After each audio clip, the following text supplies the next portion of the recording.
इसमें कौन है? कुछ भी नहीं है यार।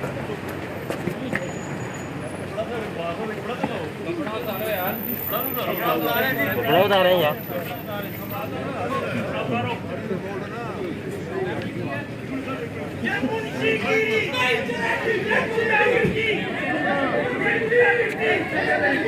भाई थोड़ा पीछे कर रास्ता दोगे तो फिर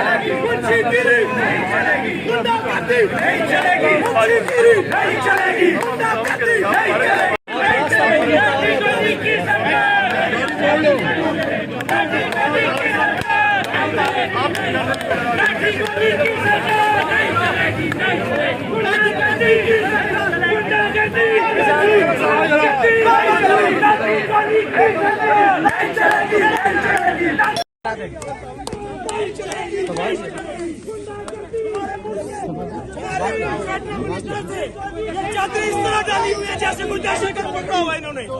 ये कौन सा तरीका है? ऐसी चादर